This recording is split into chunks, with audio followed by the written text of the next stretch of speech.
Hey everyone! Tonight we're drifting back to the Middle Ages. You might want to dim the lights, sink a little deeper into the pillows, and let your mind soften. This isn't a tale of triumph or tragedy exactly. More like a slow meander through one of history's most ill-advised road trips, the Crusades. Now, when I say awesome, I don't mean in the usual sense. Not the surfing a wave in slow motion kind of awesome. More the watching your neighbor accidentally set fire to his shed and then try to put it out with a garden hose kind of awesome. A spectacle. A disaster you can't quite look away from. The Crusades were that, stretched over 2 centuries. So let's begin. The year is 1095. Europe is cold, muddy, and mostly illiterate. Your average peasant owns 2 outfits, both itchy, and probably spends half the day pulling stones out of the field so crops can grudgingly grow. But over in the castles and cathedrals, the lords and bishops have come up with a bold new idea. Instead of endlessly squabbling with one another, why not redirect all that stabbing energy toward the Middle East? The Pope at the time was Urban II. And Urban, like most medieval popes, was not especially urban. He was a man of the church who had inherited a messy Europe full of quarrelsome knights, excommunicated kings, and peasants who were getting a little too enthusiastic about burning one another as heretics. His big plan: unite Christendom by pointing it at someone else. So, in November of that year, at the Council of Clermont, Urban delivered the speech that would launch the First Crusade. Accounts vary, but the gist was, Jerusalem is in the hands of heathens. You should probably do something about that. And if you die on the way, congratulations, you've skipped the purgatory line. Naturally, this was very popular. Knights loved a good excuse for stabbing. Peasants loved the idea of going somewhere, anywhere, that wasn't their muddy field. And nobles loved the prospect of carving out a sunlit estate in the Levant where grapes actually ripen properly. Everyone had their reasons. And so began the People's Crusade, which, as you might guess from the name, was not organized by professionals. It was led by a man named Peter the Hermit, who, in fairness, did look the part. He was small, scraggly, and rode a donkey, because of course he did. He gathered tens of thousands of peasants and minor knights, all of whom were convinced they'd be in Jerusalem by Christmas. They were not. Instead, they wandered through Europe like the worst camping trip in history. Many starved. Many stole from locals. Some decided that before liberating Jerusalem, they might as well liberate their Jewish neighbors of all their money and lives, because medieval Christian charity had a flexible definition. By the time they reached Anatolia, most of them were already dead. The Seljuk Turks then kindly finished off the rest. And that was the opening act. The actual First Crusade, led by nobles rather than Peter the Donkey Whisperer, went somewhat better. Not because they were brilliant strategists, but because the Islamic world was busy being fractured into rival dynasties at the time. So when the Crusaders arrived, lumbering, hungry, and frequently diseased, they managed, through equal parts luck and brutality, to carve out territories. Antioch, Edessa, and finally Jerusalem in 1099. Ah, Jerusalem. The capture of the city was, let's say, not subtle.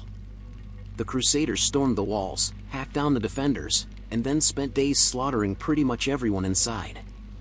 Chroniclers record that the streets ran with blood, which is medieval shorthand for "we're trying very hard to sound impressive." Whether it was literally ankle-deep or just very messy, we'll never know. But it certainly set the tone. This was not going to be a polite cultural exchange program. Now, why were the Crusades awesome, in the darkly comic sense? Well, because they combined the worst of medieval Europe with the worst of long-distance travel. Imagine thousands of people, most of whom had never left their county, suddenly marching across continents. Hygiene was theoretical. Logistics were a myth. Horses died constantly. And the leaders, when they weren't fighting the enemy, were fighting each other. Godfrey of Bouillon, who became ruler of Jerusalem, refused the title of king, declaring he would not wear a crown of gold where Christ had worn a crown of thorns. Which was noble, until you realize his successors ignored him immediately and called themselves kings anyway. Naturally. Over in Antioch, Bohemond, a large man with a name that sounds like a type of cheese, set himself up as prince. He had an impressive mustache, which in the Middle Ages was roughly the same thing as a strategic plan. But of course, crusading wasn't a one-off. Once you've started the habit of sending armies to the Holy Land, it's hard to stop. Popes kept calling for more. Nobles kept volunteering. And disaster kept following. Take the Second Crusade, in the mid-12th century. It was supposed to reinforce the shaky Crusader states. Instead, it became a kind of pan-European roadshow of incompetence. The kings of France and Germany both marched east. Along the way, their armies starved, quarreled, and were wiped out piecemeal by far better organized Muslim forces. The end result, the Second Crusade achieved almost nothing, except proving that medieval logistics could indeed get worse. Then came the celebrity edition, the Third Crusade. This is the one people actually remember, because it starred Richard the Lionheart of England and his great rival, Saladin. Richard was tall, strong, and brave. He was also perpetually broke, mostly because he treated his kingdom as an ATM to fund his adventures abroad. England barely saw him. He spent less than a year of his 10-year reign actually in the country. The rest was war, crusade, or being held for ransom. Not exactly a people's monarch. Saladin, meanwhile, was everything the medieval chroniclers wanted in a Muslim leader: noble, merciful, and frustratingly competent. He had united Egypt and Syria, retaken Jerusalem in 1187, and generally made the Crusaders look like the chaotic foreigners they were. Richard and Saladin never actually met in person, which is probably for the best. Imagine all that build-up, only for the encounter to be two sweaty men awkwardly shaking hands. Instead, they waged campaigns of maneuver and skirmish, which ended in a stalemate. Richard captured Acre, fought heroically, but never got back Jerusalem. Eventually, both sides agreed to a truce. Pilgrims could visit the city. The Crusader states got to keep a little coastline. And everyone could go home and pretend they'd won. Now, if you're still awake, let's drift into the Fourth Crusade. Because this is where awesome takes on a whole new meaning. Picture this, a crusade called to liberate Jerusalem. A crusade so badly organized, so deeply indebted, that it never even made it to the Holy Land. Instead, it ended up sacking Constantinople. Yes, the greatest Christian city in the East, looted by its fellow Christians. How? Well, the Crusaders had hired ships from Venice. Venice, being Venice, charged them an absurd amount. When the Crusaders couldn't pay, the Venetians suggested a little side project: help us capture the city of Zara. The Crusaders, who were supposed to be fighting for God, shrugged and said sure.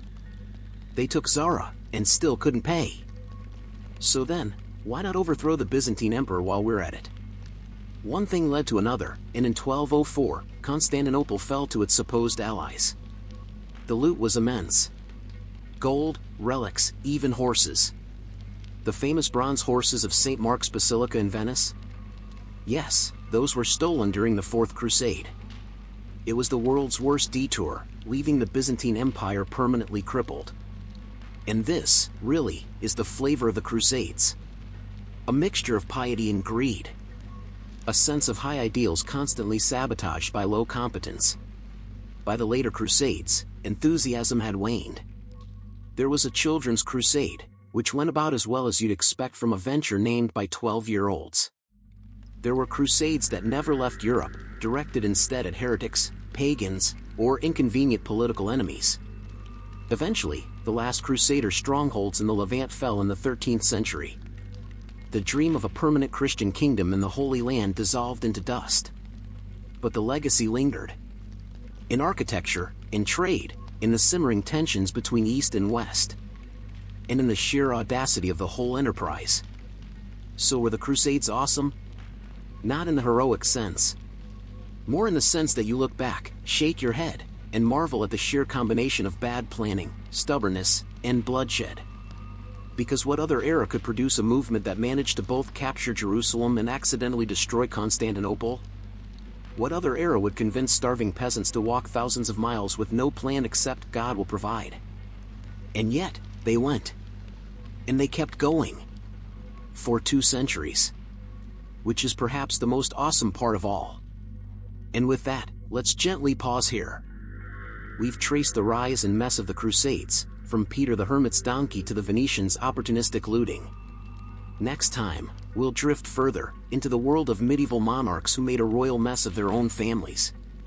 But for now, close your eyes, let the muddled knights march off into the distance, and know that history, at least, will always be more absurd than anything we could invent. Hey everyone!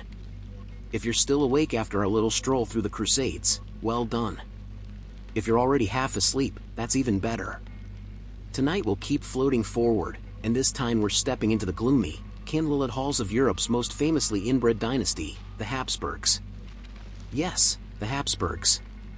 A family that, for centuries, controlled half of Europe in the New World, while also slowly dissolving into their own gene pool.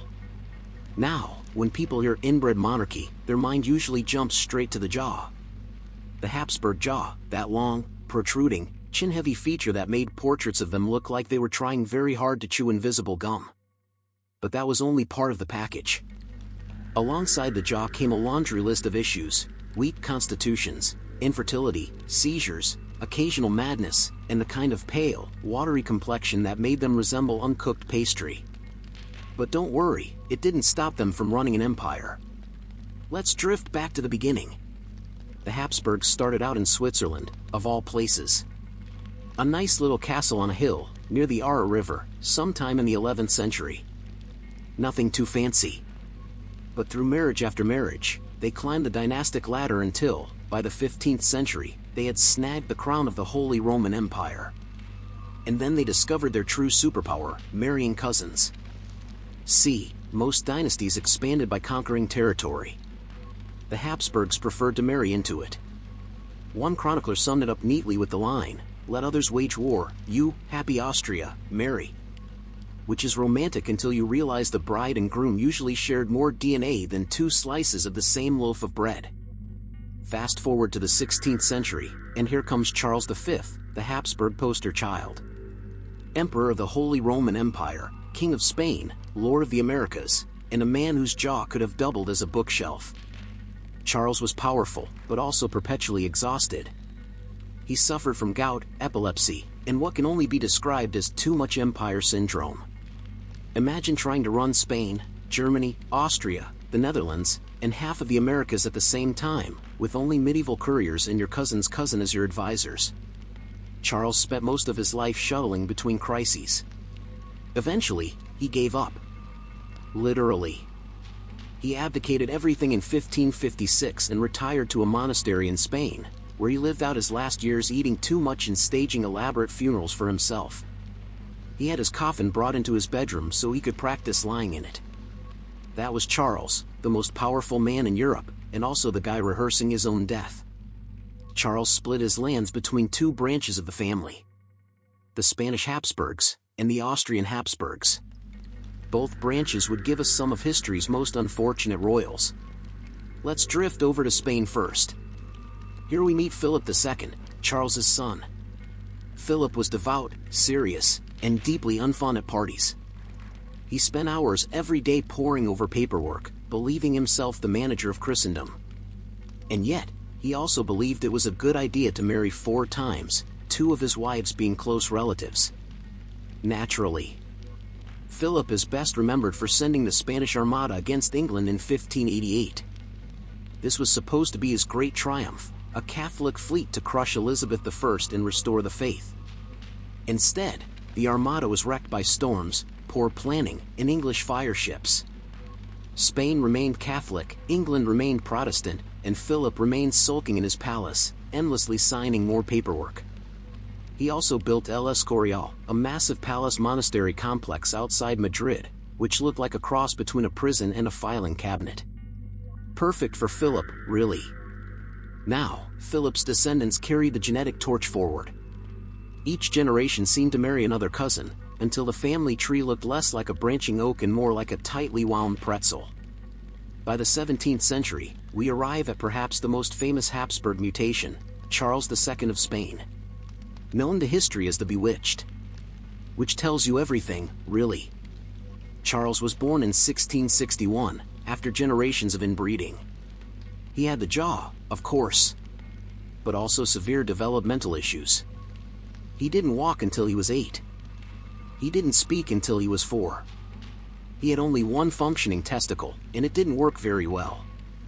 He suffered seizures, stomach problems, and an overall sense of being barely tethered to reality.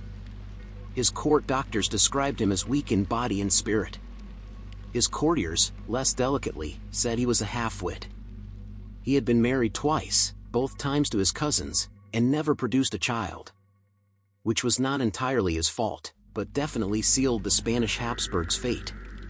When Charles II died in 1700 at the age of 39, the Spanish branch of the dynasty died with him.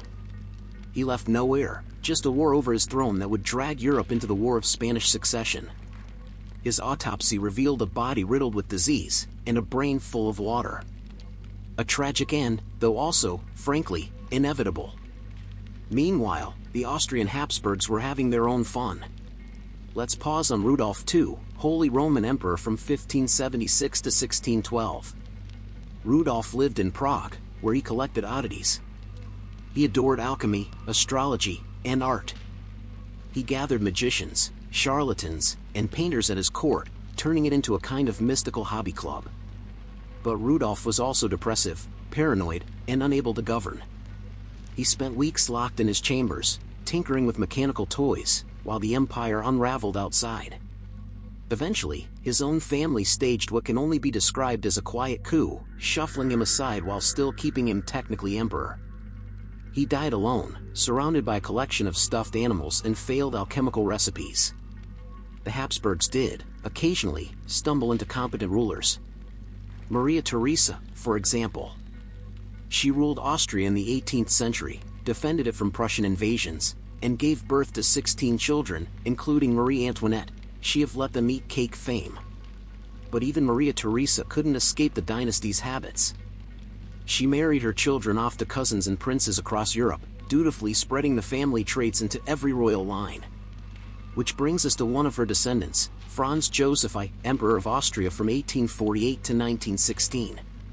Franz Joseph ruled for nearly 70 years, but his reign was basically one long exercise in disappointment. His wife, Empress Elizabeth, known as Sisi, was glamorous, moody, and perpetually fleeing court life. Their only son, Crown Prince Rudolph, died in a scandalous murder-suicide at Mayerling with his mistress.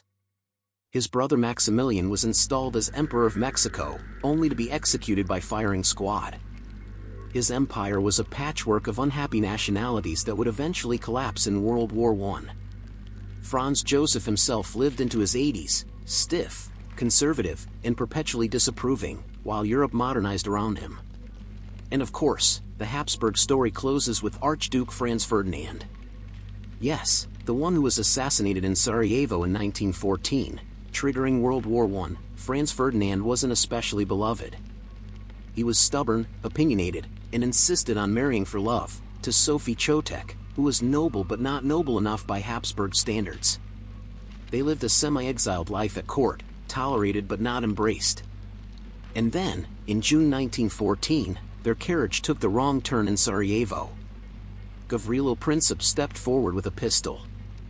And history, rather inconveniently, tumbled into the Great War. With that, the Habsburg monarchy itself didn't last long. By 1918, Austria-Hungary collapsed. The last emperor, Charles I, went into exile. He tried twice to reclaim the throne of Hungary, failed both times, and eventually died of pneumonia in Madeira, still insisting he was the rightful ruler. So what do we take from the Habsburgs? Well, they remind us that dynastic politics is not a recipe for healthy family life. They show us what happens when you treat the gene pool like a stagnant pond. And they leave behind centuries of portraits where the subjects look as if their chins are trying to escape their faces. And yet, for all their frailty, the Habsburgs controlled Europe for centuries. They sent conquistadors to the New World, commanded armies, and crowned emperors. They collapsed slowly, like a tired old building, but only after shaping the continent in ways still felt today. Which, in its own tragicomic way, is rather awesome. So, let's gently set down the Habsburgs here. Picture Charles II, shuffling about his gloomy palace, muttering prayers, jaw jutting, barely able to rule but still technically king of half the world. Or Rudolph II, lost in his alchemy experiments, convinced he might transmute lead to gold, while the empire slipped through his fingers. And then let's drift onward, because history has no shortage of royal mishaps. Next time, we'll meander into the Tudors, a dynasty that wasn't inbred to the same degree, but made up for it with beheadings, paranoia, and some of the pettiest royal tantrums ever recorded. Hey everyone! Let's settle in again. If you're still with me, congratulations. If you've already dozed off, well, the Tudors were basically designed to be dreamed about anyway: elaborate costumes, endless drama, and a cast of characters who could never quite stop arguing with one another. Now, compared to the Habsburgs, the Tudors weren't especially inbred. Which is good news for their jaws, but not so good for their politics. Because if the Habsburgs collapsed under their genes, the Tudors collapsed under their egos. Let's begin, gently, with the founder of the dynasty, Henry VII. Henry VII was not meant to be a king. He spent much of his youth hiding in Brittany and France, hoping not to get killed in the endless Wars of the Roses. Eventually, he marched into England, defeated Richard III at the Battle of Bosworth in 1485, and declared himself the start of something new. He married Elizabeth of York, uniting the red rose and the white rose into a very convenient emblem. And then he spent the rest of his reign being suspicious of everyone. Henry VII was thrifty. Very thrifty. The sort of man who reused candle stubs and made sure servants watered down the wine. He built up a healthy treasury for his son, but in the process made himself deeply unpopular. People respected him, but no one particularly liked him. He was the Tudor equivalent of an accountant. But of course, his son was Henry VIII. And Henry VIII was not thrifty. Henry VIII was the walking opposite of his father: big, bold, impulsive, fond of tournaments, banquets, and burning through money like a bonfire in winter. In his youth, he was athletic, handsome, and adored. In his later years, he was swollen, gout-ridden, and terrifying. But what Henry is remembered for, of course, is his habit of collecting wives. 6 in total. The rhyme goes: divorced, beheaded, died, divorced, beheaded, survived. Which is neat, but doesn't really capture just how messy the whole process was. First came Catherine of Aragon. Spanish, devout, and married to Henry's older brother before Henry himself. She was dignified and patient, which was unfortunate, because Henry quickly decided he was bored. After 20 years of marriage and only one surviving daughter, Mary, Henry began staring at one of Catherine's ladies-in-waiting, Anne Boleyn. Anne was clever, ambitious, and very good at saying no until Henry was completely obsessed. He wanted to marry her. The Pope said no. And Henry, in the way of kings, decided this meant he should invent his own church. Thus, the Church of England was born, and Catherine was cast aside. Anne Boleyn became queen, only to give birth to a daughter, Elizabeth, instead of the son Henry craved. Things soured quickly. Soon Henry accused her of adultery, incest, and witchcraft, which was a bit of an overreaction. She was beheaded in 1536, after just 3 years as queen. Next came Jane Seymour. Quiet, gentle, and exactly the sort of woman Henry thought would be soothing after Anne's drama. She finally gave him the son he wanted, Edward. And then she died of complications shortly after. Henry mourned her most sincerely, though, conveniently, it also allowed him to remarry without another messy annulment. Then came Anne of Cleves. Poor Anne. She was chosen for political reasons, painted by Hans Holbein to look reasonably attractive. But when Henry met her in person, he declared she looked like a Flanders mare. Which, as first impressions go, is not ideal. The marriage lasted only a few months before being annulled. Henry gave her a generous settlement, and she sensibly retired from court, living in comfort as the king's beloved sister. Out of all Henry's wives, she probably got the best deal. Next was Catherine Howard. Young, lively, and disastrously naive. She was about 19 when she married the aging, obese Henry. Predictably, she soon sought affection elsewhere. When rumors spread, Henry flew into a rage. Catherine was beheaded in 1542, crying that she had been queen for such a little while. Finally came Catherine Parr. twice widowed, intelligent, and cautious. She managed to outlive Henry, though not without some close calls. He nearly had her arrested for heresy at one point. After Henry's death, she remarried quickly, and died shortly after childbirth.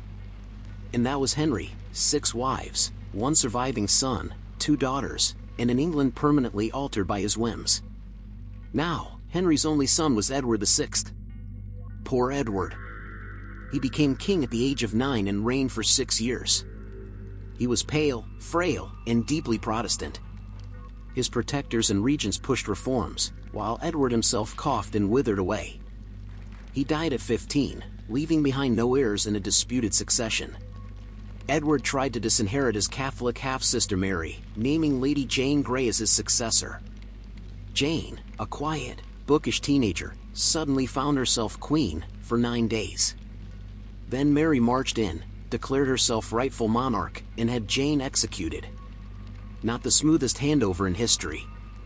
Mary I, or Bloody Mary, is remembered for her persecutions of Protestants. She was deeply Catholic, determined to reverse her father's reforms. Hundreds were burned at the stake. She married Philip II of Spain, yes, another Habsburg, which made her unpopular in England. Mary also suffered false pregnancies, twice convinced she was expecting a child, only to discover it was likely tumors or some other illness. Her health declined, and she died childless in 1558, bitter and disappointed. Which left the throne to her half-sister Elizabeth. Elizabeth I, the Virgin Queen, reigned for 45 years and became one of England's most iconic monarchs. Clever, cautious, and politically shrewd, she navigated plots, invasions, and endless pressure to marry. She never did, which may have been her smartest move.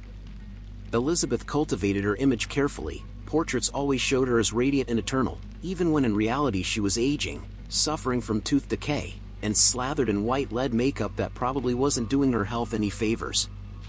Her reign saw Shakespeare, Drake, Raleigh, and of course, the defeat of Philip II's Spanish Armada. England flourished culturally, but Elizabeth herself remained isolated, suspicious, and ultimately alone. When she died in 1603, she ended the Tudor line. No children. Just a weary court and the uneasy transfer of power to the Scottish Stuarts. So the Tudors lasted barely more than a century. But in that short time, they gave us more than enough drama.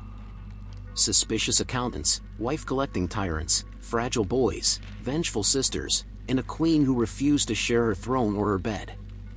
They remind us that dynasties don't need centuries of inbreeding to collapse. Sometimes all it takes is too many executions and not enough heirs. And as we let the Tudors fade, we can picture Henry VIII, enormous and glowering, seated on his throne, surrounded by terrified courtiers, already calculating how many more wives the poor man might get through before the gout finishes him. And with that, let's dim the candlelight a little further. Next time, we'll drift into the French court, the Valois and Bourbons, with their endless wars, fragile kings, and a few queens who had rather too much influence for everyone's comfort. Because if you thought Henry VIII was petty, wait until you meet Louis XIV, who managed to turn Versailles into the world's most glamorous, dysfunctional pressure cooker. Hey everyone! If you're still here with me, you're doing very well. We've made it through the Crusades, the Habsburgs, and the Tudors. Now, let's float into France. Because no bedtime history is complete without at least one Louis, preferably wearing silk stockings and demanding attention. France, during the late medieval and early modern period, was essentially a conveyor belt of fragile kings, powerful regents, and endless wars. But by the 17th century, the crown had stabilized just enough to allow one monarch to shine very brightly indeed, Louis XIV, the Sun King. But before we bask in all that golden light, let's meander a little through the family tree that got us there. Because, naturally, it's full of disaster. The Valois dynasty, which preceded the Bourbons, was not exactly a model of robust health. In the 14th and 15th centuries, they spent over 100 years fighting the English in what was optimistically called the 100 Years' War. Really it was 116 years, but who's counting? Their kings had a tendency to go mad. Charles VI, for instance, was known as Charles the Mad. Which was accurate. At one point, he refused to bathe or change his clothes for months. At another, he believed he was made of glass and might shatter if touched. Courtiers had to approach him very carefully, as though he were a priceless vase from IKEA.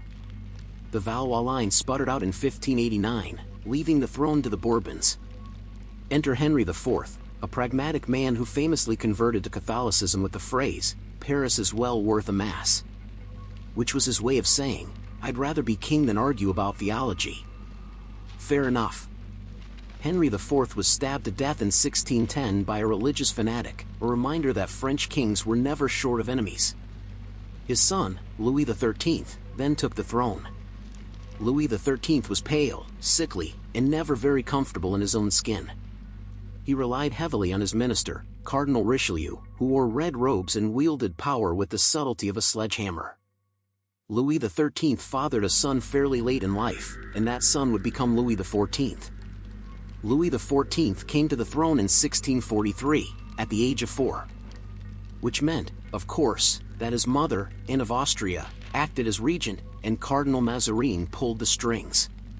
France was plunged into civil war, the Fronde, where nobles rose up against the crown, only to be beaten back. Young Louis never forgot the experience. It instilled in him a deep distrust of nobles and a lifelong obsession with controlling them. When Mazarin died, Louis, at the age of 23, declared he would rule personally. And rule he did. For 72 years. The longest reign of any major European monarch.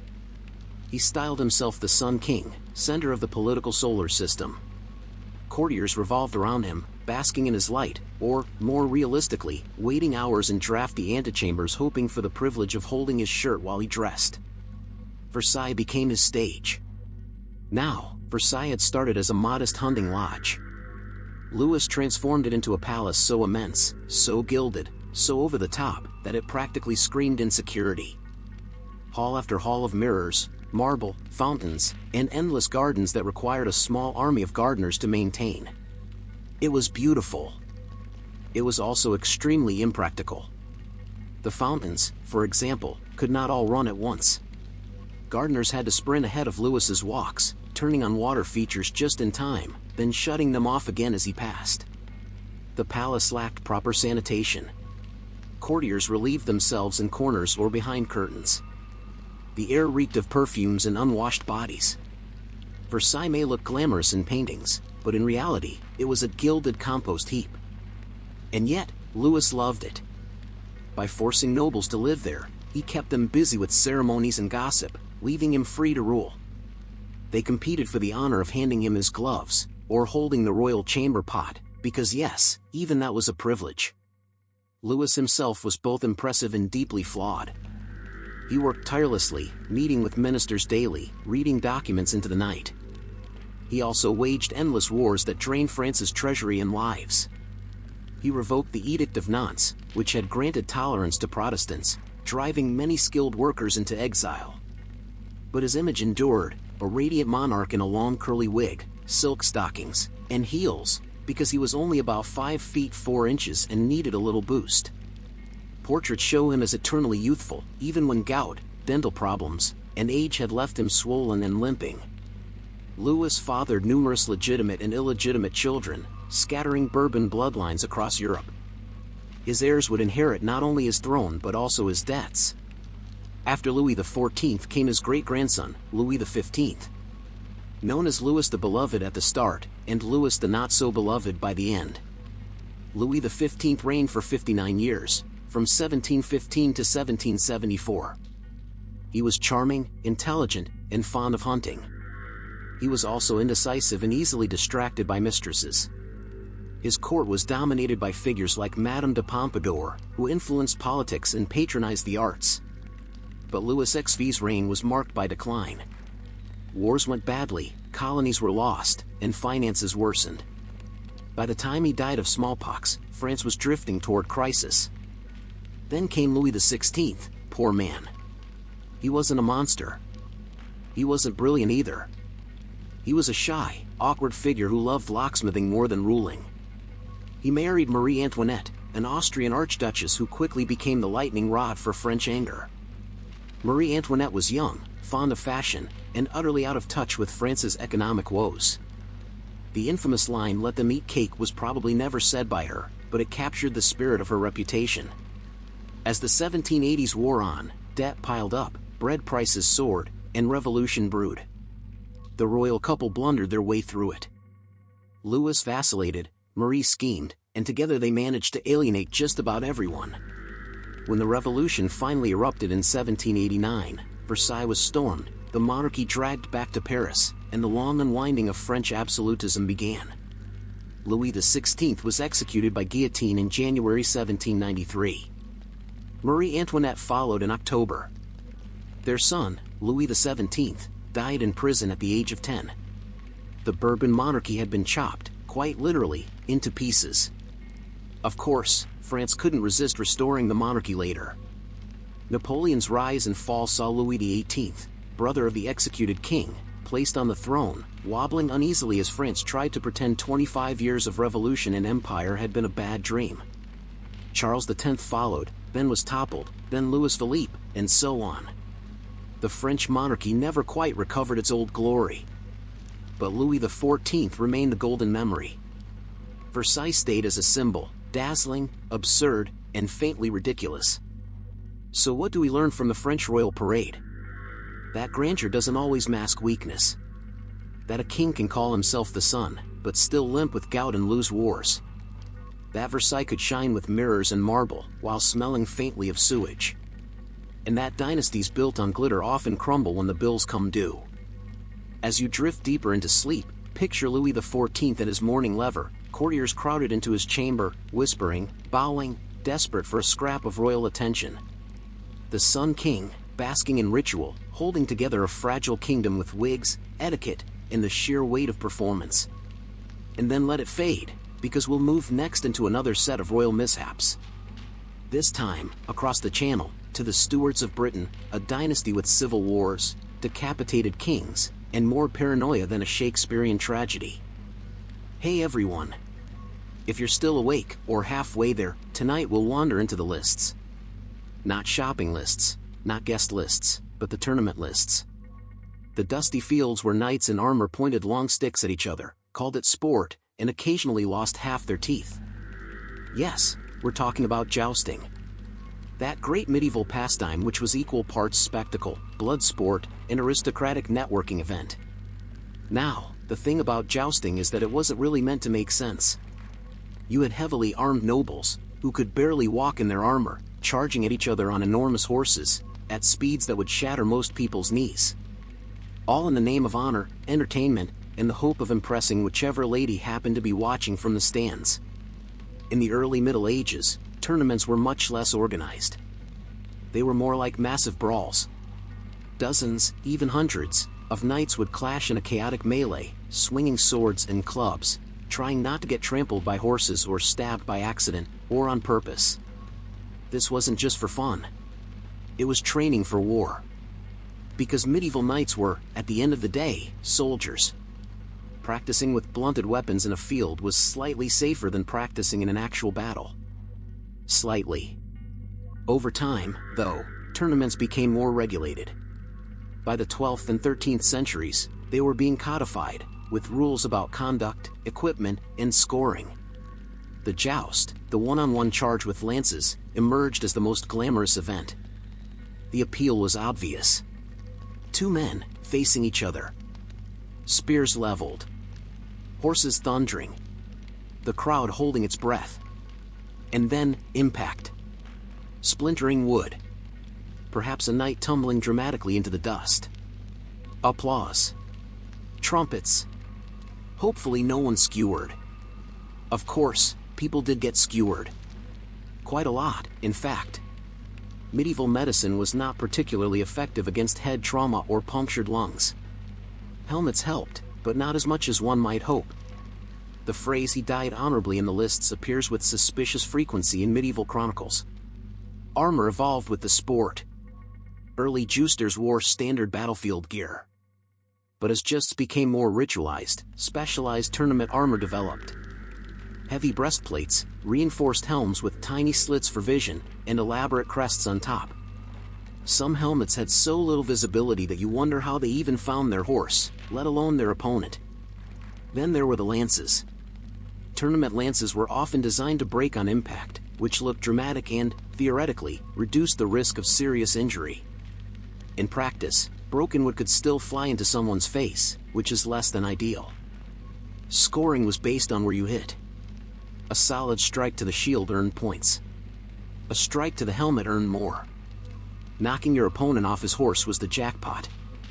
Of course, the unlucky knight who landed flat on his back, in 50 pounds of steel, might not have been quite as enthusiastic about the scoring system. Jousting was not just a sport, though. It was theater. A knight would enter the field with banners flying, perhaps wearing colors associated with a lady he wished to honor. Heralds announced his lineage in great detail: son of so-and-so, grandson of that other so-and-so, nephew of yet another so-and-so, until everyone got the idea that this was, in fact, a very important night. The crowd, usually packed with nobles, ladies, and clergy, would cheer politely, or sometimes quite rudely, depending on the knight's popularity. For kings and princes, tournaments were a chance to show off. To demonstrate their prowess, their wealth, their ability to stage an event with maximum splendor. And of course, there were prizes. Trophies, trinkets, or, more enticingly, ransom. Because in the early days, capturing an opponent could mean forcing him to pay a tidy sum to get his horse and armor back. Nothing says good sport like being held for ransom by the guy who just knocked you senseless. Some monarchs were especially fond of jousting. Edward III of England loved tournaments. His grandson, Richard II, less so. But Henry VIII of England, yes, him again, adored the joust. In his younger years, he was athletic, strong, and determined to prove his knightly virtues. He participated enthusiastically, until one fateful day in 1536, when he fell heavily during a joust and was knocked unconscious for 2 hours. The doctors revived him, but many historians suspect this accident had long-term effects on his health and personality. Afterward, he became more volatile, more paranoid, and prone to fits of rage. Which is to say, jousting may have helped turn Henry VIII into Henry VIII. France, too, had its jousting tragedies. King Henry II of France, son of Francis I, loved the sport. In 1559, during a tournament celebrating a royal wedding, he faced the captain of his guard, Gabriel de Montgomery. Both men lowered their lances, charged, and collided. Henry's visor was slightly raised, perhaps to improve his vision. Montgomery's lance splintered, and a shard pierced the king's eye, entering his brain. Henry lingered in agony for 10 days before dying. The death shocked Europe and put a sudden end to France's royal enthusiasm for jousting. After all, it's hard to call something noble sport when it just killed your monarch in front of half the court. Despite the risks, jousting remained popular well into the 16th century. It was immortalized in literature, from Arthurian romances to later chivalric tales. Knights were idealized as paragons of bravery and courtesy, their exploits in the lists celebrated as if they were slaying dragons rather than tripping over in heavy armor. But gradually, gunpowder made knights and lances obsolete on the battlefield. As firearms took over, jousting became more of a pageant than a practical training exercise. By the 17th century, it had largely faded, replaced by more genteel pursuits like fencing, hunting, and, eventually, the endless courtly dances at Versailles. Still, the image endured. Even today, when someone says medieval knight, we tend to picture the joust, the clash of lances, the thunder of hooves, the bright colors of banners snapping in the wind. Never mind the maud, the concussions, and the broken ribs. Let's take a moment to imagine it, softly, as you drift towards sleep. The tilt yard is marked by wooden barriers, lined with expectant faces. Trumpets sound. A knight in polished armor lowers his visor. Across the field, another does the same. The crowd hushes. Horses paw the ground. Then they charge, a blur of motion, a crash of wood on steel. One lance shatters, shards flying like splinters of sunlight. A knight wobbles, clings to the saddle, and just barely stays mounted. The crowd cheers, banners wave.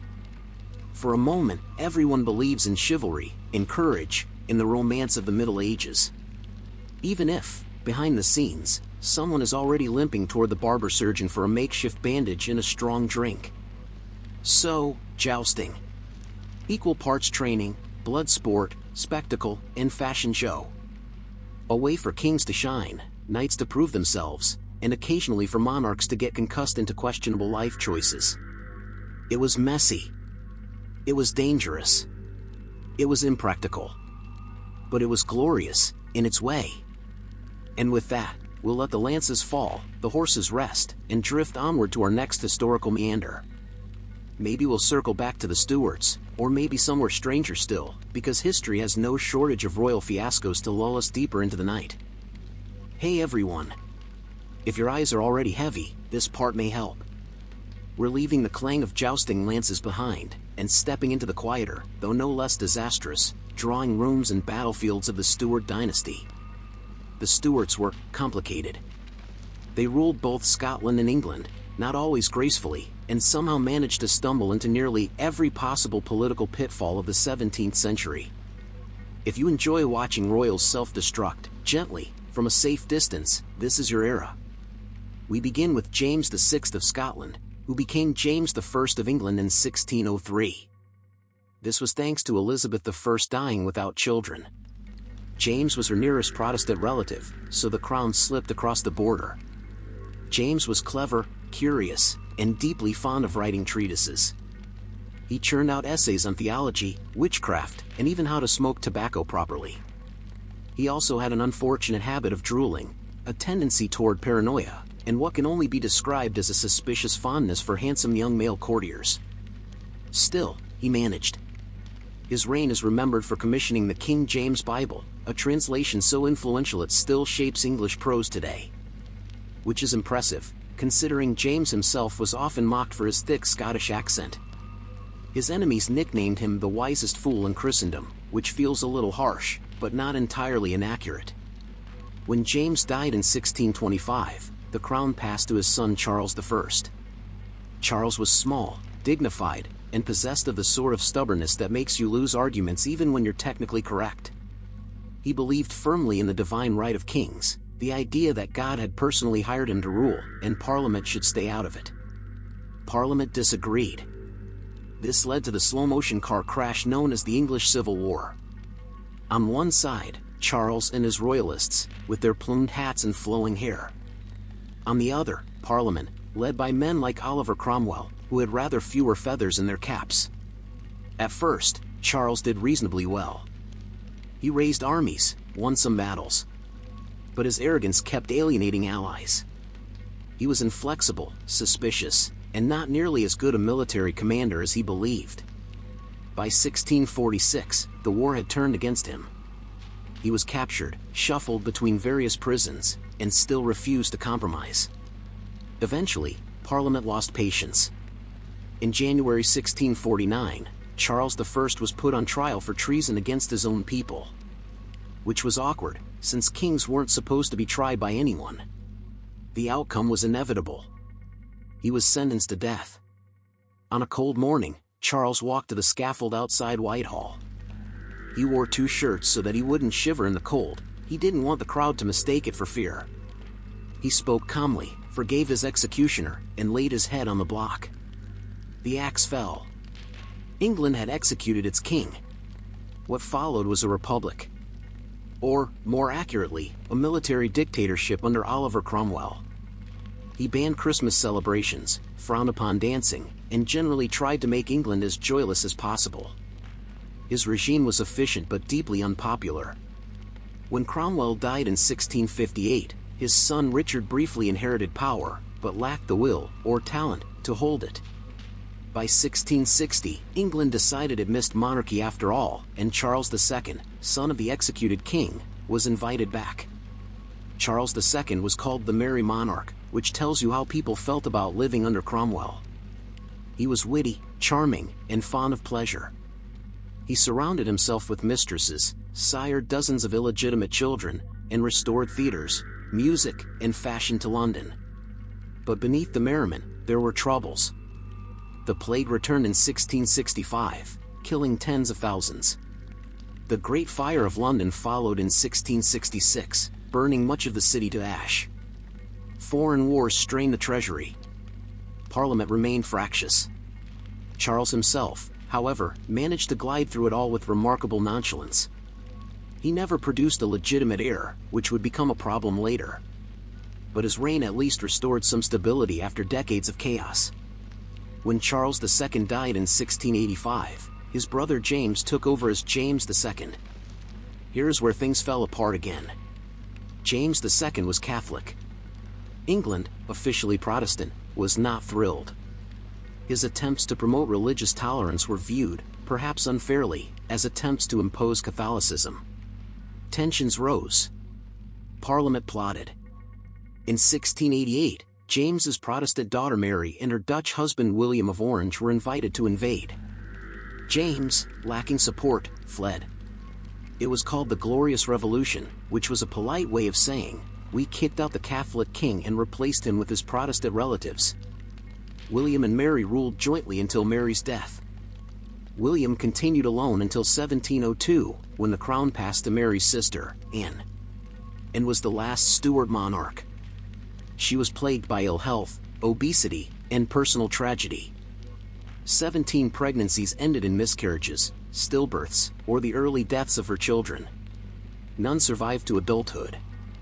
It was heartbreaking, and it left her dynasty without an heir. Anne's reign did see the formal union of England and Scotland in 1707, creating Great Britain. But when she died in 1714, the crown passed to her distant Hanoverian relatives, beginning a new dynasty altogether. The Stuarts were finished. So what do we take from the Stuarts? That royal stubbornness can topple thrones. That civil wars are rarely clean. That republics, in England at least, tend to last only until people miss their theater tickets. And that dynasties can wither not just on battlefields, but in sick rooms, with exhausted queens who leave no heirs. Picture Charles I, calm on the scaffold. Picture Cromwell frowning over cancelled Christmas feasts.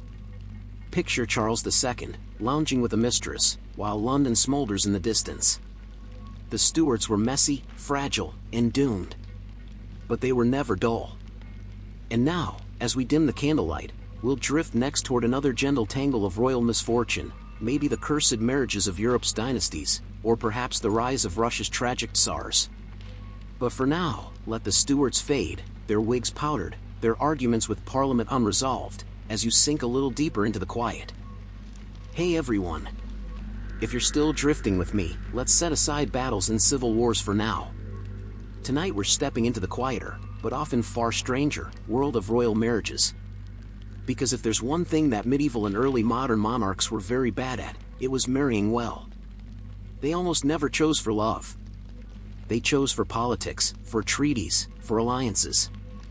And, naturally, this meant that most of them ended up miserable. Or sick. Or, in some cases, dead. Royal weddings looked glamorous. Cathedrals, jeweled gowns, choirs echoing through vaulted ceilings. But behind the pageantry, there were fragile dynasties, reluctant brides, and marriages that quickly turned into disasters. Let's begin with poor Margaret of Anjou. She was married to Henry VI of England in 1445. Henry, as we've mentioned earlier, was not the most robust of monarchs. He was gentle, pious, and deeply unsuited for the brutal politics of the Wars of the Roses. He also suffered from bouts of catatonic illness, during which he was essentially unresponsive for months. Margaret, strong-willed and ambitious, tried to compensate. She ruled in his stead, led armies, and defended her son's claim to the throne. But the marriage was hardly happy. She had married a fragile man, inherited a civil war, and became one of the most hated women in England. Not exactly the fairy tale ending. Or take Catherine of Aragon. First married to Arthur Tudor, Prince of Wales, she was widowed almost immediately. Arthur died young, probably of sweating sickness, leaving Catherine in a very awkward position. Eventually, she married his younger brother, Henry VIII. At first, things seemed fine. But after years of failed pregnancies and only one surviving daughter, Henry decided Catherine wasn't giving him what he wanted, a son. Cue the divorce, the break with Rome, and England plunging into religious turmoil. Catherine lived out her final years banished from court, heartbroken, while Henry paraded his new wife, Anne Boleyn. A cursed marriage if ever there was one. Speaking of Anne Boleyn, her marriage to Henry VIII was supposed to be triumphant. She had maneuvered for years to win the king's affection, replacing Catherine. But, as we know, it ended with an accused of adultery and incest, imprisoned in the Tower, and executed in 1536. Henry had moved on to Jane Seymour. Jane, for her part, finally gave him the long-awaited son, Edward VI. But she died days after childbirth, another victim of the dangerous realities of royal childbearing. It's a grim pattern, alliances made in gold and ceremony, ending in tears, blood, or early graves. France had its share too. Louis XVI and Marie Antoinette married in 1770, uniting Bourbon France and Habsburg Austria. It was supposed to be a glittering symbol of peace. Instead, it became a lightning rod for resentment. Louis was awkward, more interested in locks and keys than ruling. Marie Antoinette, young and fond of fashion, quickly became the target of vicious gossip. Their marriage was reportedly not even consummated for years, causing endless speculation and ridicule. Eventually, they produced children, but by then the French Revolution was rumbling, and we know how that ended. Heads rolled. Literally. Then there was the Spanish Habsburgs, who seemed cursed from the start. Philip II of Spain married 4 times. His second wife was Mary I of England, Bloody Mary. Their marriage was deeply unpopular in England. Mary longed for a child, convinced at one point she was pregnant, only to discover it was likely a tumor. She died in 1558, leaving Philip a widower in England relieved. His fourth marriage, to Anne of Austria, produced an heir, Philip III. But, thanks to generations of inbreeding, that line too would end badly, with Charles II of Spain. Charles was described as deformed, weak, and barely functional as a ruler. His marriage produced no children. The Spanish branch of the Habsburgs ended with him in 1700. If ever there was a dynasty cursed by its own marriages, it was the Habsburgs. We could wander east too. In Russia, the marriages of the Romanovs were hardly smooth. Tsar Ivan IV, better known as Ivan the Terrible, married multiple times. His second wife, Maria Temryukovna, was accused of witchcraft and despised by the court. His later marriages were plagued by illness and death, some say poison, others merely unlucky. Centuries later, Nicholas II, the last Tsar, married Alexandra of Hesse. It seemed a love match, which was rare and touching. But Alexandra carried the hemophilia gene, passing it on to their only son, Alexei. His illness left the royal family desperate, turning them toward the mystic Rasputin. And we all know how that ended, with revolution, execution, and the Romanov dynasty wiped out. But perhaps one of the saddest royal marriages was that of poor Joanna of Castile. Known to history as Joanna the Mad. She married Philip the Handsome of Burgundy, a man as vain as his nickname suggests. Joanna loved him obsessively, but Philip strayed constantly. She flew into jealous rages, earning her reputation as unstable. When Philip died suddenly, Joanna was inconsolable. She reportedly traveled with his embalmed body for months, refusing to part with him. Whether she was truly mad or simply crushed by grief is debated. But her marriage left her broken, remembered not as a queen but as a tragic widow wandering with a coffin. So why were royal marriages so cursed? Well, for one thing, they weren't designed for happiness. They were treaties with rings attached. Marrying someone you'd never met, who didn't speak your language, and who was likely a teenager, it's not the best recipe for joy. Add the constant pressure to produce heirs, the dangers of childbirth, and the ever-present poison of court gossip, and it's no wonder most ended badly. And then there was the inbreeding. Dynasties kept marrying cousins, trying to keep bloodlines pure. Which, of course, did the opposite. Weak heirs, infertility, and genetic disorders plagued Europe's thrones. Picture it softly now. A cathedral lit with candles. A bride in heavy velvet, barely 16, her hands trembling as vows are spoken in Latin she doesn't fully understand. A groom, perhaps 20 years older, smiling stiffly, already thinking about the treaty he just secured. Trumpets sound. The crowd cheers. And yet, behind the ceremony, you can sense the shadow. The loneliness ahead. The miscarriages, the betrayals, the long nights in cold palaces, waiting for news of war or whispers of infidelity. These weren't fairy tales. They were political contracts wrapped in lace. And more often than not, they left behind stories of sorrow. So, cursed royal marriages. Grand on the outside, hollow within. A reminder that jewels and crowns don't soften grief, and that alliances forged in gold often ended in blood. And with that, we'll let the bells fade, the wedding torches gutter out, and drift into our next story. Perhaps eastward, to the Romanovs in the twilight of Russia's empire, or maybe to the strange royal children who grew up sickly, spoiled, and sad.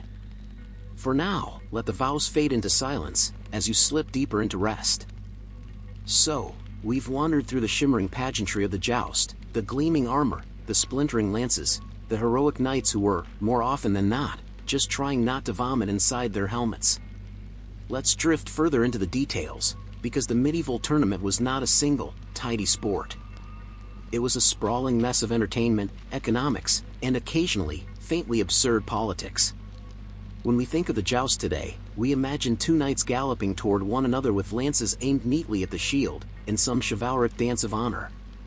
But in the 12th century, when the joust first began appearing, it was often closer to a noisy training drill than a spectacle.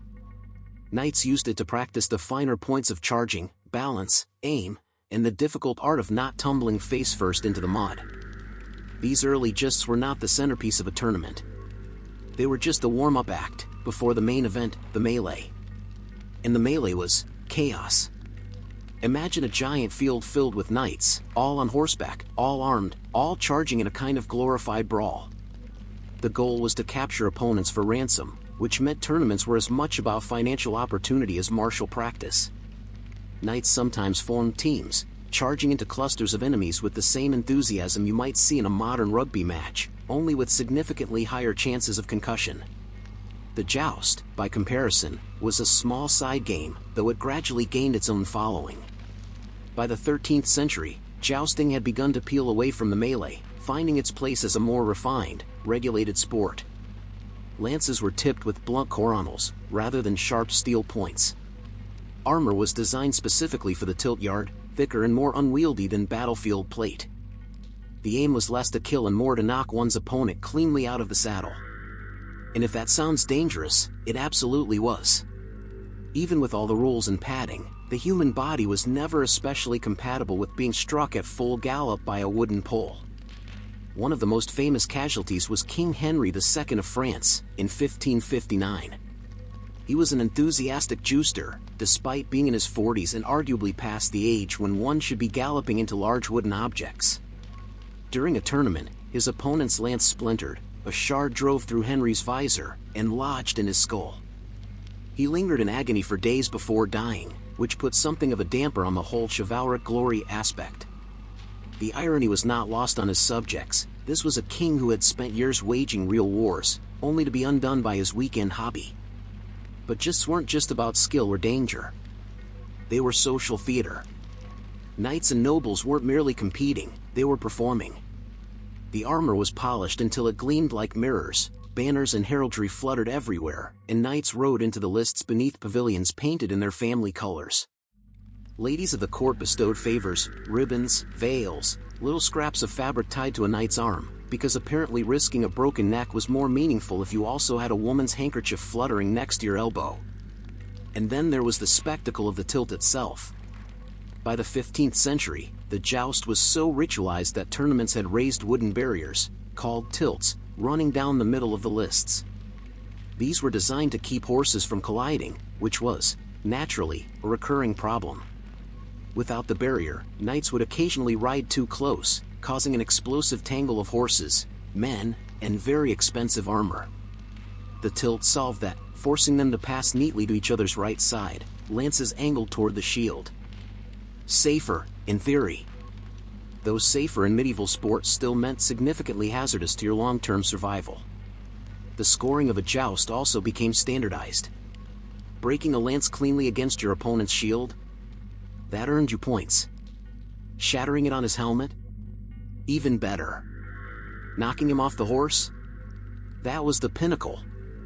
But unhorsing someone was easier said than done. Medieval saddles had high backs, practically locking the rider in place. So the force required was immense, and often ended with the lance snapping while both knights just jostled uncomfortably in their seats, like men fighting over armrests at the theater. Of course, money was always involved. Tournaments were not only about prestige but also prizes, gold cups, horses, fine fabrics. Knights could make a living out of this, riding from tournament to tournament, winning purses and, more lucratively, the armor and horses of defeated foes. It was one of the few ways a younger son of nobility, who might not inherit much land, could still build wealth and reputation. Though, naturally, many blew their winnings on fine clothes, gambling, or the medieval equivalent of very fancy dinners. The church, predictably, hated tournaments. They were noisy, violent, and people kept dying. Councils repeatedly banned them, declaring them unholy and sinful. Knights who died in the lists were, at times, denied burial in consecrated ground. But, as with most medieval bans, enforcement was patchy at best. Kings and nobles adored tournaments, and no priestly frown was going to stop them from dressing up and charging at each other with sticks. Let's drift over, then, to the culture around jousting. Because it wasn't only about knights proving their mettle, it was also about the audience.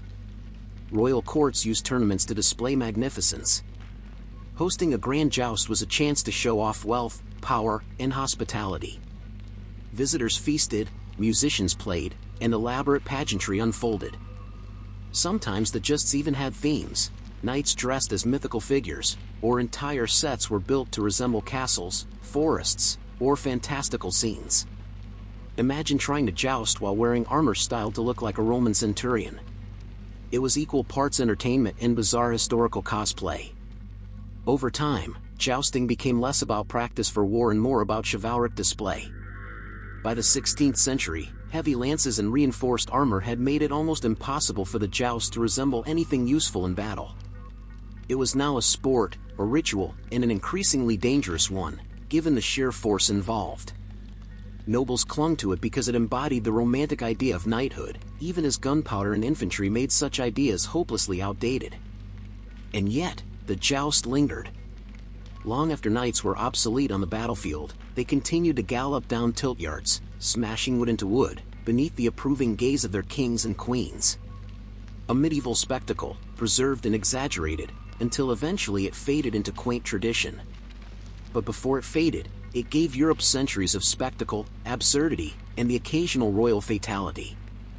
And perhaps that's the essence of jousting, half sport, half theater, and wholly impractical. Which is, of course, why it was beloved. Shall we keep drifting, then, into the feasts, fashions, and curious courtly rituals that surrounded these tournaments? Because if the joust was the centerpiece, the rest was a stage for royal vanity at its finest.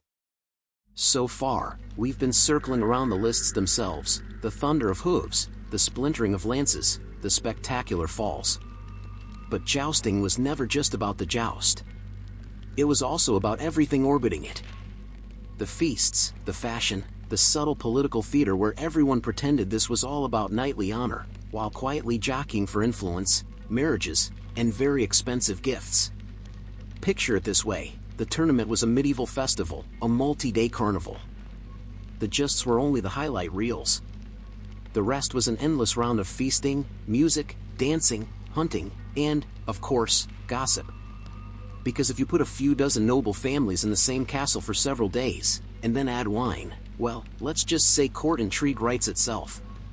Banquets could be almost as theatrical as the justs themselves. Long tables laden with roasted boar, venison, swans, and peacocks, sometimes served with their feathers artfully reattached, so it looked like a bird had just landed on your plate, only slightly more edible. There were sugar sculptures, subtleties shaped like castles or saints, and vast flagons of wine. Imagine sitting there in armor so heavy you could barely breathe, only to then be expected to politely nibble on a peacock wing while your host showed off how much money they could spend on cinnamon. And while the knights clashed outside, the noble ladies of the court had their own roles to play. Their job, in essence, was to be the audience. But not a passive one. Their glances, their ribbons, their laughter, all of it mattered. A knight with a lady's favor tied to his arm wasn't just competing for points on the field. He was signaling an alliance, real or imagined. Sometimes the lady was his wife. Sometimes she was not. Let's not ask too many questions. It was a carefully choreographed dance of flirtation, prestige, and performance. A knight might dedicate his joust to a particular woman, declaring her the fairest of the fair. Which sounds flattering, until you realize half the court had probably declared the same thing last week. Still, it was all part of the show. The ladies, for their part, were expected to sit gracefully in pavilions, their gowns shimmering in the sun, and occasionally award prizes or crowns to the winners. Of course, not everyone found this endlessly charming. Contemporary chroniclers often rolled their eyes at the extravagance. Monks, especially, complained bitterly about the waste. To them, a joust was basically an excuse for rich people to drink, dance, and occasionally break each other's necks. Which is not an entirely unfair summary. But tournaments also had real political weight. Hosting a grand joust was a way for kings and nobles to flex. If you could put on a magnificent event, paying for tents, prizes, musicians, and endless barrels of wine, it told everyone that your coffers were full and your prestige secure.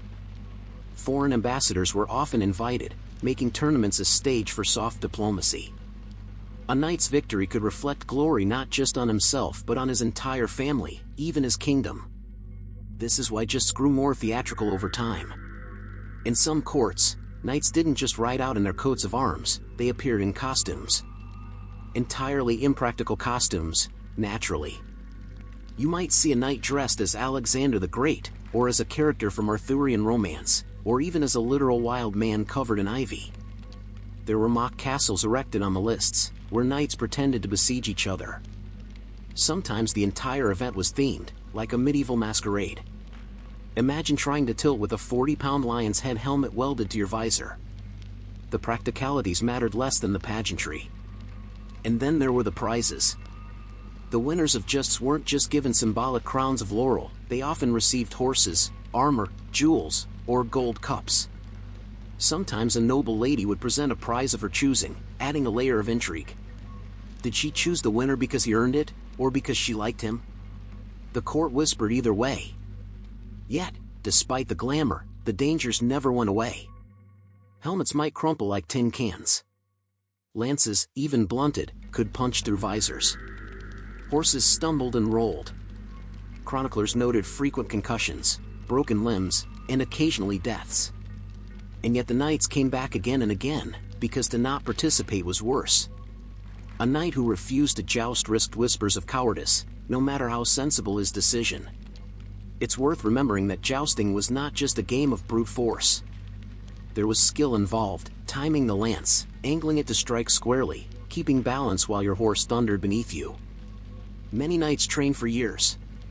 But no matter how skilled, no matter how splendid the armor, at the end of the day it was still two men riding directly at each other with long sticks.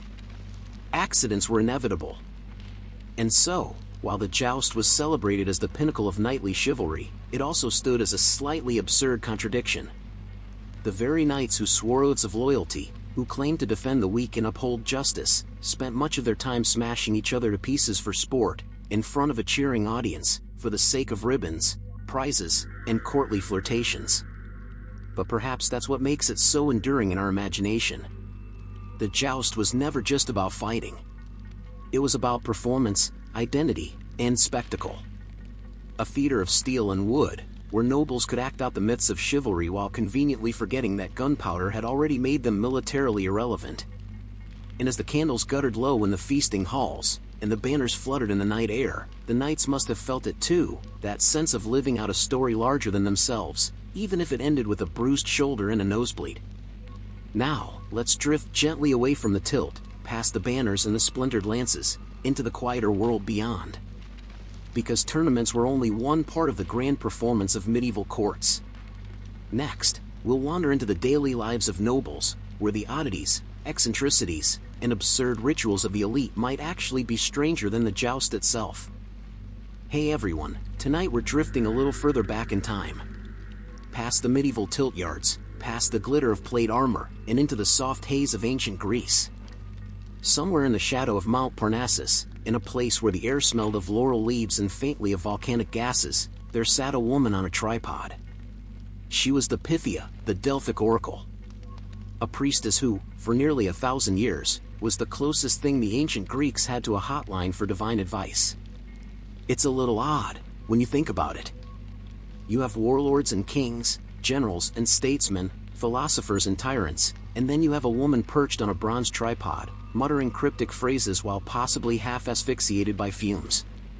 And yet, she was the one whose words could redirect armies, crown rulers, and launch colonies across the Mediterranean. Not bad for a day job. The origins of Delphi are buried in myth, naturally. The Greeks told themselves that Zeus had sent 2 eagles flying from opposite ends of the world, and they met at Delphi, making it the navel of the earth. A great stone, the Omphalos, sat in the sanctuary as a reminder of this. And of course, Apollo was said to have chosen Delphi as his holy place after killing a giant serpent, because ancient myths rarely missed a chance to involve a dramatic snake murder. So, from around the 8th century BCE onward, Delphi became the place to ask questions. Should I go to war? Should I plant new crops? Should I found a colony in Italy? People asked everything. And sitting at the center of this booming information service was the Pythia. Now, what was her actual life like? That's a little murky. There wasn't just one Pythia, but a succession of them over the centuries.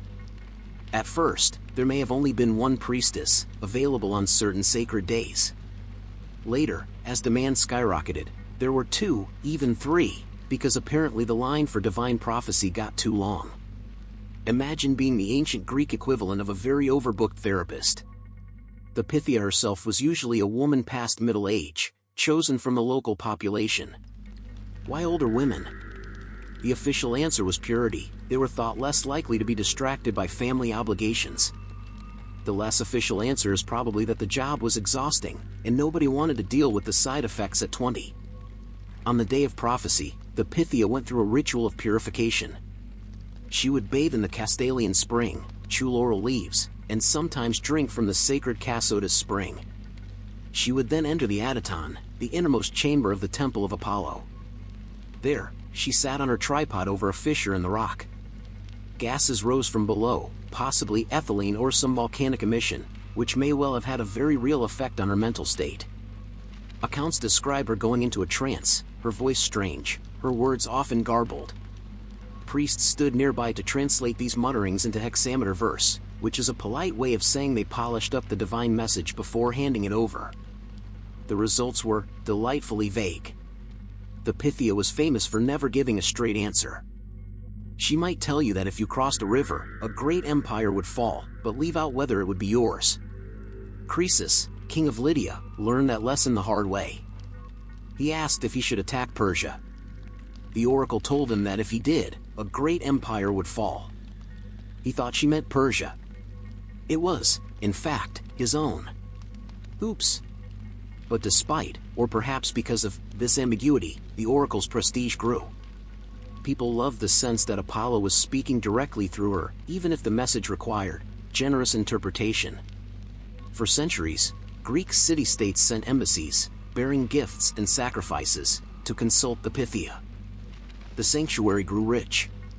Treasuries lined the sacred way, filled with offerings, gold, silver, statues, and entire dedications from powerful cities. At one point, the sheer wealth of Delphi rivaled that of a small kingdom. For the Pythia herself, though, the day-to-day was probably less glamorous. Imagine being in your 50s or 60s, dragged into a temple, asked to inhale questionable vapors, and then expected to deliver cryptic pronouncements to generals who would glare at you if they didn't like the answer. Add to that the sheer weight of responsibility. People lived and died by her words. No pressure. And yet, there was reverence too. She was seen as the vessel of Apollo, treated with awe. She lived in the sanctuary, supported by the temple's income. Her position gave her an unusual kind of authority for a woman in ancient Greece. While most women were excluded from politics, the Pythia sat at the very center of decision-making, her words rippling across the ancient world. Over time, though, cracks appeared. By the late classical period, some began to suspect the oracle could be influenced. Priests and politicians were, after all, the ones polishing her messages into verse. Did Apollo really tell you to fund this man's campaign? Or was that just convenient? Even so, the oracle endured, its prestige lingering even into Roman times. Emperors came to consult her. Plutarch, who served as a priest at Delphi, still wrote about her with reverence. But by the 4th century CE, the old gods were fading. Christianity spread, and Apollo's voice grew quiet. The temple declined. By the time the Emperor Theodosius banned pagan rituals in 395 CE, the Pythia had already given her last cryptic mutterings. Still, her legend survived. For nearly 1,000 years, a succession of women sat on that tripod, channeling a god, or perhaps just the peculiar chemistry of the earth beneath them. Either way, their words shaped history. And all from a little temple halfway up a mountain. Now, let's drift gently onward. Because Delphi wasn't the only ancient site where the line between religion, politics, and performance blurred. From the volcanic vapors of Apollo's temple, we might wander next into the curious rituals of sacred kingship in Mesopotamia, where rulers had to ritually humiliate themselves to stay on the good side of the gods. So, let's drift eastward now, leaving behind the mountains of Greece and that rather unfortunate tripod, and into the dusty plains of Mesopotamia. The land between the rivers, the birthplace of writing, cities, and, as it happens, some very anxious kings. Because if there's one thing Mesopotamian rulers were consistently good at, it was worrying about whether the gods liked them. To be fair, this was a reasonable concern. Life in ancient Mesopotamia was precarious. The rivers flooded unpredictably. Crops failed. Enemies attacked. And naturally, whenever something went wrong, people assumed it was because the king had somehow irritated the gods. Which meant kings had to spend a remarkable amount of time making absolutely certain that the divine bureaucracy was kept happy. Now, one of the stranger aspects of Mesopotamian kingship was the annual ritual of the Akita festival. This was the New Year celebration in Babylon, held in honor of Marduk, the chief god. On paper, it was a joyous event, a festival of renewal, processions, sacrifices, the whole city celebrating. In practice, it contained one of the most humiliating rituals ever devised for a ruler. Here's how it worked. On the most sacred day of the festival, the king entered the temple of Marduk. He was stripped of his royal regalia, his crown, his scepter, even his royal robes. Then the high priest slapped him across the face. Hard. After this, the king was required to kneel and confess his failings, that he had not protected his people enough, that he had neglected the gods, that he was unworthy. If he wept, genuinely, with tears, this was taken as a good sign that Marduk still approved of him. If he did not, well, that was ominous. Imagine being the most powerful man in your world, commanding armies, ruling over cities, and once a year you have to show up at a temple to be publicly smacked and told you're terrible. And you'd better cry about it, too. It's one of those traditions that probably kept rulers humble, though perhaps also deeply paranoid. Mesopotamian kingship was, at its core, always about mediation. Kings weren't divine themselves, not usually, anyway, but they were the representatives of the gods on earth. They had to build temples, fund sacrifices, and, most importantly, read the signs. Because the Mesopotamians were obsessed with omens. If a sheep was sacrificed, the king's diviners inspected its liver for signs from the gods. Yes, really. Sheep livers were basically the divine message boards of the ancient Near East. If the liver looked odd, or had unusual markings, this could mean the gods were angry. Which usually meant bad news for the king. Comets, eclipses, odd births, anything out of the ordinary had to be interpreted. It was a full-time job, and priests wrote down thousands of omen texts just to keep up. But here's the thing, sometimes the omens were so bad that the solution was to kill a fake king. This was known as the substitute king ritual. If an omen foretold disaster for the ruler, a stand-in would be chosen, sometimes a criminal, sometimes a commoner, and crowned as king temporarily. He would enjoy royal privileges for a short period, perhaps 100 days. And then, conveniently, he would be executed, along with his wife, in the belief that the omen had been fulfilled on the substitute. The real king, meanwhile, slipped back into his throne, hopefully safe from whatever cosmic disaster had been foretold. It's hard to know how many times this actually happened, but the fact that it existed at all tells us how seriously the Mesopotamians took the idea that their kings were cosmic lightning rods. Every bad omen pointed to the throne, and the king had to find a way to deflect it, even if that meant hiring a temporary body double with the world's worst severance package. And yet, despite all this stress, Mesopotamian kingship had its glories. Kings like Hammurabi, who gave us the famous law code, or Ashurbanipal, who amassed a vast library, were remembered as mighty rulers. They built towering ziggurats, carved reliefs of their victories, and claimed titles like King of the Four Quarters of the World. Grand words for men who, once a year, had to weep on cue while a priest smacked them in the face. Perhaps that's what makes it all so strangely human. For all their pomp, these kings lived in constant negotiation with forces they couldn't control, the weather, their enemies, and above all, the whims of their gods. They were mighty, yes, but also fragile. Powerful in life, yet dependent on tears to prove their worthiness. Let's drift gently onward, then. Because Mesopotamian kings weren't alone in being trapped by ritual and cosmic performance.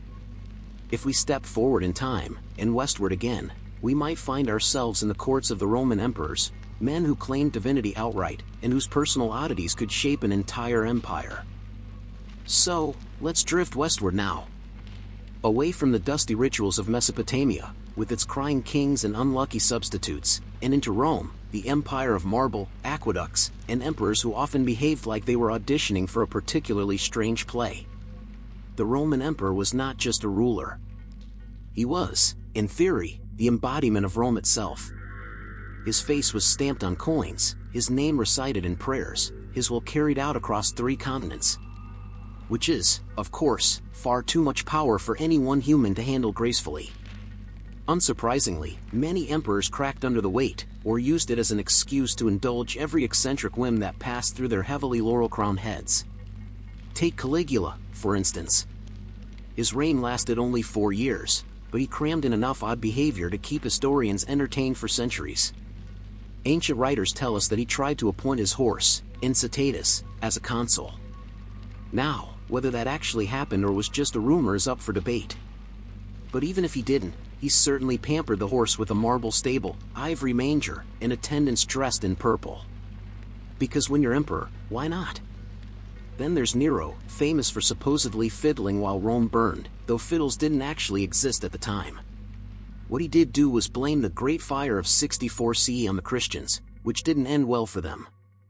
Nero fancied himself a great performer, singer, lyre player, charioteer. The trouble was, nobody was allowed to leave his performances. Senators sat through hours of him warbling, unable to sneak out even if nature called. Imagine being trapped in a concert where the headliner is your boss, and you can't clap politely and leave early. Of course, eccentricity wasn't always about personal vanity. Sometimes it was about cosmic insecurity.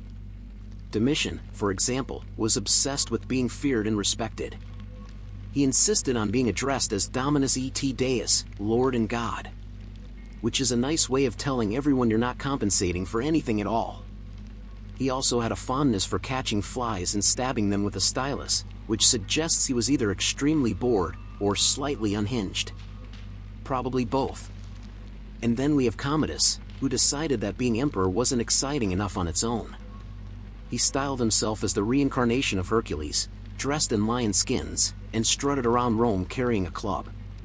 Not content with cosplay, he also performed in the arena as a gladiator, though, conveniently, his opponents tended to lose rather quickly. The Senate wasn't thrilled about their emperor turning the empire's dignity into a blood sport sideshow, but there wasn't much they could do. Except eventually assassinate him, which they did. What's interesting is that Roman emperors often straddled a strange line between being worshipped as gods and despised as tyrants. Augustus, the first emperor, played it very carefully, always insisting he was just the first among equals. By contrast, later emperors leaned heavily into the divine role. Statues, temples, and entire cults were dedicated to their image. And yet, the same emperors lived in constant paranoia, convinced that every senator was plotting against them. Which, to be fair, was often true. Even the more competent rulers had their quirks. Vespasian, founder of the Flavian dynasty, was notoriously thrifty. He introduced a tax on public urinals. When his son Titus complained, Vespasian held up a coin from the tax and asked, "Does it smell?" Hence the phrase pecunia non olet, money doesn't stink. A very Roman way of justifying creative revenue streams. Or consider Hadrian, who spent much of his reign wandering around the empire building walls, inspecting provinces, and cultivating an intense relationship with a Greek youth named Antinous. When Antinous drowned in the Nile, Hadrian was so distraught he had him deified. Entire cities and cults sprang up around the young man's memory, which says a lot about both Hadrian's grief and the flexibility of Roman religion. But the crown jewel of Roman imperial oddity might be Elagabalus. He became emperor as a teenager in the 3rd century, and brought with him the cult of the Syrian sun god Elagabal. He made this deity the center of Roman religion, marrying him to various goddesses in elaborate ceremonies. He also scandalized Rome with extravagant feasts, odd marriages, and a flair for shocking the senatorial elite. Ancient historians, who were not kind to him, recorded stories of him releasing snakes into banquet halls, serving guests dishes made entirely of peas or roses, and attempting to invent new forms of gender presentation that baffled his contemporaries. Whether these accounts are exaggerated or not, his reign was short, chaotic, and ended with assassination, as so many Roman reigns did. And that's the rhythm of the empire, grandeur mixed with absurdity, glory tangled with paranoia. The emperors built aqueducts, arenas, and laws that still echo through history. But they also doted on horses, warbled on stage, and demanded worship while privately stabbing flies. In the end, Rome endured not because its rulers were always sane, but in spite of the fact that they often weren't. Let's drift a little further, then. Because if Roman emperors turned power into theater, their Byzantine successors would turn it into ritual, lavish ceremonies, jeweled thrones, and protocols so elaborate they make a joust look simple.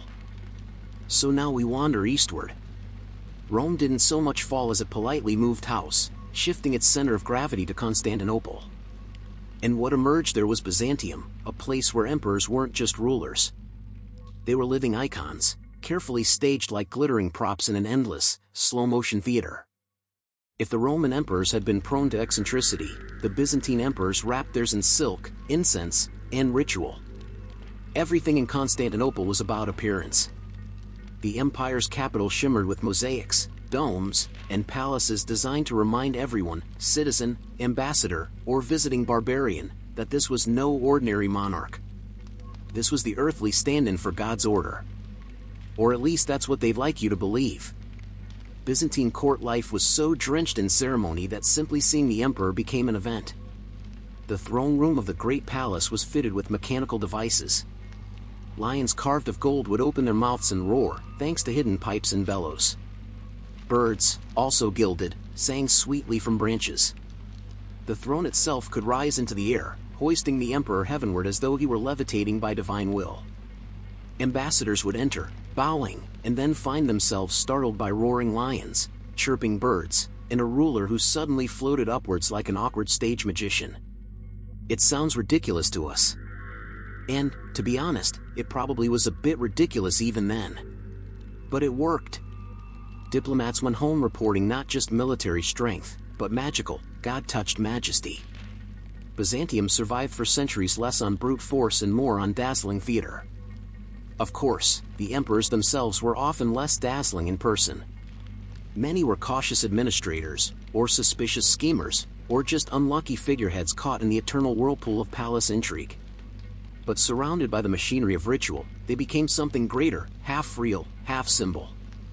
The same man who was snoring into his wine cup at midnight could, by dawn, appear on a levitating throne as the chosen representative of heaven. Some emperors leaned into the showmanship with gusto. Constantine VII, for instance, wrote entire manuals on how ambassadors should be greeted, how ceremony should unfold, and how every gesture should reinforce imperial majesty. He knew that real power came from keeping up the illusion. Meanwhile, the bureaucracy ground away in the background, collecting taxes, drafting laws, and making sure the lions in the throne room still roared on cue. But as much as the empire thrived on ritual, it thrived equally on gossip. Byzantine politics was a perpetual soap opera. Emperors were deposed by angry factions, blinded in dark chambers, and replaced by their cousins, nephews, or ambitious generals. If you thought medieval Europe was full of scheming dynasties, the Byzantines were running the deluxe model. Consider Irene of Athens, who reigned in the late 8th century. She first ruled as regent for her young son, then had him declared unfit to govern, and, depending on which account you believe, possibly had him blinded to secure her own position. Not a very maternal gesture, though certainly effective. Irene then became the first woman to rule the Byzantine Empire in her own right, styling herself as emperor, not empress. A bold move, though unsurprisingly unpopular with some factions, who eventually deposed her. But for a time, she sat on the levitating throne herself, complete with roaring lions. The Byzantines also had a fondness for blinding as a political solution. Assassination was risky, bloodshed could make martyrs. But blinding? That neatly disqualified someone from ruling, since the emperor was supposed to embody divine clarity and vision. No eyes, no throne. It became a kind of grim career hazard for ambitious princes and unlucky generals. The ceremonial excess spilled over into religion as well. Hagia Sophia, the great cathedral of Constantinople, was a deliberate attempt to overwhelm the senses. Glittering gold mosaics, shafts of light, chants echoing in endless rhythm, all designed to remind you of heaven on earth. And, naturally, to remind you that the emperor was standing right at the center of it. It was also, in a way, exhausting. Ambassadors sometimes wrote that after hours of bowing, being dazzled by golden lions, and watching the emperor rise toward the ceiling, they left in a state of dazed submission. Which, to be fair, was the point. It was less about convincing you that the emperor was strong, and more about making you feel small. The irony, of course, is that beneath all this pageantry, Byzantium was often struggling. Provinces slipped away, armies mutinied, court factions bickered endlessly. The mechanical lions could roar all they liked, the empire itself was frequently on the edge of crisis. But the rituals went on. Because as long as the theater was convincing, Byzantium still felt eternal. And perhaps that's the strange charm of the Byzantines. They knew that power is at least half illusion. That if you gild the throne, add some roaring lions, and rise slowly toward the ceiling, people will hesitate to notice the cracks underneath. Let's drift gently onward, then. Because if Byzantium excelled at theater, medieval Europe was about to excel at dynastic awkwardness. And that brings us to another subject close to our sleepy hearts: inbreeding, fragile bloodlines, and monarchs who bore the weight of centuries of bad matchmaking.